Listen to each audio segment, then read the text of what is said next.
Dari akidah Salafi, akidah Allah di atas langit, dalilnya sangat banyak, ratusan dalil, bahkan semula mengatakan bal alfani 2000 dalil, ditinjau dari berbagai macam sisi pendalilan, seperti bahwasanya Al-Quran turun dari Allah, yang namanya turun dari atas ke bawah, bahwasanya malaikat juga turun dari perintah Allah ke bawah, malaikat melapor ke atas, melapor kepada Allah Subhanahu wa taala, ya. Kemudian Nabi SAW ketika menerima syariat salat naik ke atas, ya, dalam kisah Al-Mi'raj, sampai begitu dekatnya Nabi SAW dengan Allah, sampai seorang sahabat bertanya, hal ra'aita rabbak? Ya Rasul, apakah kau melihat Rabbmu? Ya. Nabi SAW mengatakan, nurun anna arahu. Ya. Ada cahaya yang menghalangi, bagaimana aku bisa melihatnya? Menunjukkan Nabi sudah dekat dengan Allah Subhanahu wa taala. Kalau seandainya Allah tidak di atas, Nabi akan mengatakan, emang yang bilang saya ketemu Allah siapa? Gampang. Ya. Tapi Nabi membenarkan pertanyaan tersebut, Nabi tidak menyalahkan pertanyaan tersebut, dan Nabi mengatakan, aku tidak bisa melihatnya karena ada cahaya yang menghalangi. Kemudian terlalu banyak dalil. Nabi SAW ketika berdoa mengangkat kedua tangan ke arah langit. Dan Nabi SAW menunjuk Allah. Allahumma syahad. Allah Nabi tunjuk ke atas, kemudian tunjukkan kepada para sahabat. Ya.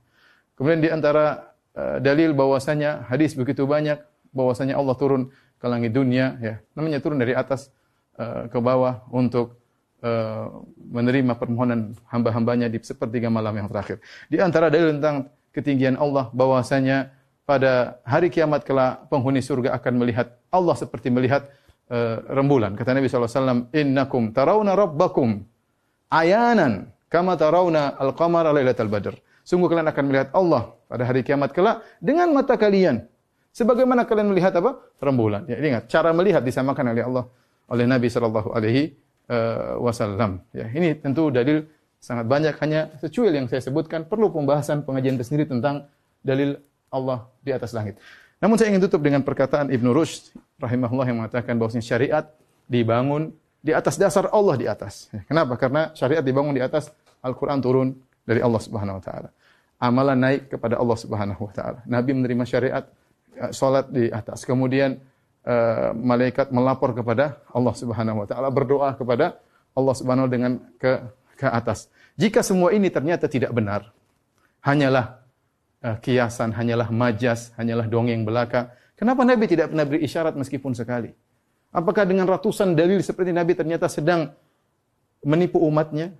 Bahkan Nabi mengarahkan tangan ke langit, bahkan Nabi menunjuk dari langit ke bawah. Tentu seorang hendaknya berpikir tentang hal ini. Baik, kita berbicara tentang pendahulu akidah Allah di atas langit. Tentunya Nabi SAW dengan ratusan dalilnya, para sahabat, para tabi'in, para ulama salaf. Adapun siapa pendahulu salafi yang mengatakan Allah di atas langit? Namanya juga akidah salaf. Akidah salaf itu akidah yang disebahkan kepada salaf, dan ini adalah nama yang istimewa. Oleh karena tidak semua orang berani menisbahkan dirinya dengan berakidah salaf karena ada konsekuensinya. Ya. Kita mengatakan akidah salaf, kita punya konsekuensi. Harus kita buktikan bahwasanya akidah yang kita sedang junjung tinggi adalah akidah para salaf. Di depan saya banyak sekali buku, sebenarnya buku saya masih sedikit ya. Ini semua buku-buku, semuanya ditulis sebelum Ibnu Taimiyah rahimahullahu taala, dari abad ke-3 sampai abad ke-5 ya. Semuanya menjelaskan tentang bahwasanya Allah di langit. Saya tidak ada waktu, suatu saat saya akan bacakan satu persatu, tapi yang pertama adalah Kitabus Sunnah karya Ibnu Abi Asim yang wafat pada tahun 287 Hijriah. Kemudian juga Kitabus Sunnah Warad al-Jahmiyah karya Abu Abdurrahman Abdullah bin Imam Ahmad bin Hanbal, putranya Ahmad bin Hanbal yang wafat pada tahun 290 Hijriah, yang dia menukil perkataan Imam Ahmad tentang Allah di atas. Kemudian Ibnu Khuzaimah, seorang ulama Syafi'iyah ya, yang wafat pada tahun 311 Hijriah, juga dalam kitabnya Kitabut Tauhid ya, juga menjelaskan Allah di atas. Kemudian ini ada manzumah kumpulan para ulama ya sampai sekitar abad sampai abad ke-8 ya, yang menjelaskan tentang akidah Ahlussunnah, di antaranya menukil tentang Allah di atas, di antaranya karya Ibnu Abi Dawud dalam Haiyahnya. Ya, kemudian juga kitab ditulis oleh Abu Bakar Al-Ajurri yang wafat pada 360 Hijriah dalam kitab Syariah. Dia juga membuat bab tentang bahwasanya Allah di atas. Kita tidak ada waktu untuk membacanya. Ya. Kemudian Al-Ibanah ya, karya Ibnu Battah Al-Ubkuri ya, yang wafat pada tahun 387 Hijriah. Ini juga menjelaskan tentang Allah di atas. Kemudian kitab Ushulus Sunnah ya, karya Ibnu Abi Zamainain yang wafat pada tahun 399 Hijriah, yang juga dalam bab sini menjelaskan Allah di atas. Kemudian Al-Lalikai ya, dalam kitabnya Syarah Usul I'tiqad Ahlussunnah wal Jamaah yang wafat pada tahun 418 Hijriah, yang juga menukil 418 Hijriah, yang juga menukil ulama salaf, di antaranya mereka menukil tentang ijma' bahwasanya Allah di atas. Kemudian yang terakhir yang sempat ada di maktabah saya, tentunya buku masih banyak ya. Ini sebagian saja. Aqidatus Salaf Ashabil Hadis, ya, akidahnya para salaf nasabul hadis, karya As-Sabuni yang wafat pada tahun 449 Hijriah. Di sini juga menukil ijma' bahwasanya Allah berada di atas. Kemudian juga saya nukil dalam risalah saya, ya, risalah tesis magister yang sudah diterjemahkan, insyaallah diterbitkan, tentang penukilan ijma' bahwasanya Allah di atas. Di antara yang menukil ijma' bahwasanya Allah di atas adalah Al-Auza'i. Jadi bukan cuma para ulama mengatakan Allah di atas, bahkan mereka menukil ijma'. Yang menukil ijma' juga banyak, di antaranya Al-Auza'i yang wafat pada 157 Hijriah. Kemudian juga Ali bin Al-Madini menukil ijma' yang wafat pada tahun 234 Hijriah. Kemudian Qutaibah bin Sa'id yang wafat pada tahun 240 Hijriah juga menukil ijma'. Kemudian Abu Zur'a Ar-Razi yang wafat pada tahun 264 Hijriah. Lihat, ini abad ketiga. Juga menukil ijma' Allah di atas. Ijma' ulama, sepakat ulama Allah di atas. Ibnu Qutaibah yang juga wafat pada tahun 276 Hijriah, ini juga menukil tentang ijma' tentang Allah di atas. Abu Hatim Ar-Razi ya, wafat 277 Hijriah, juga menukil ijma' bahwasanya Allah di atas. Utsman bin Said Ad-Darimi wafat 280 Hijriah, juga menukil ijma'. Zakaria As-Saji wafat 307 Hijriah, juga menukil ijma' ulama bahwasanya Allah berada di atas. Ibnu Khuzaimah tadi sudah kita bawakan bukunya 311 Hijriah, juga menukil ijma'.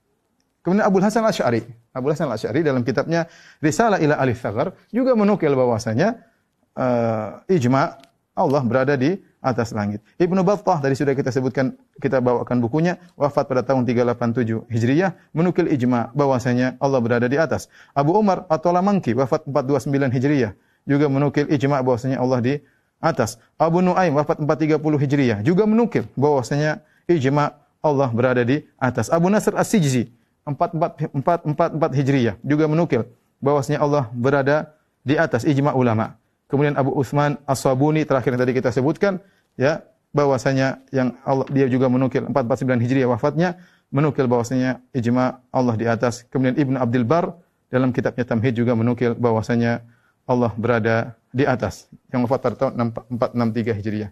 Jadi maksud saya bukan cuma ulama yang mengatakan sekedar nama-nama ulama, bahkan mereka menukil ijma'. Lebih mudah untuk mengetahui siapa yang mengatakan Allah berada di atas langit, mudah. Ini saya nukilkan dua buku yang sangat indah.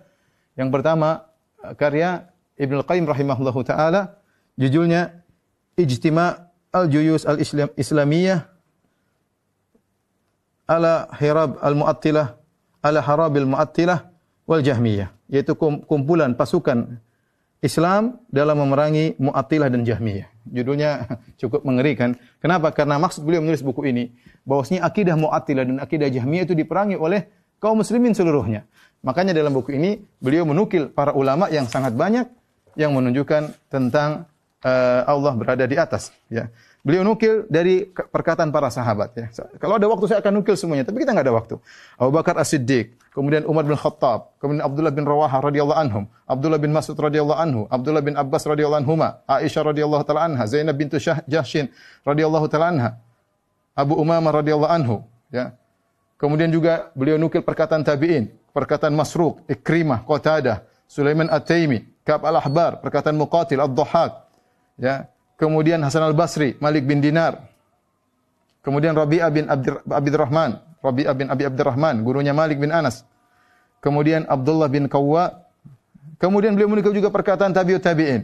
Ya, seperti Ibnu Mubarak, Al-Auza'i, Hamad bin Zaid, Sufyan Ats-Tsauri, kemudian Wahab bin Jarir dan ulama-ulama yang lainnya.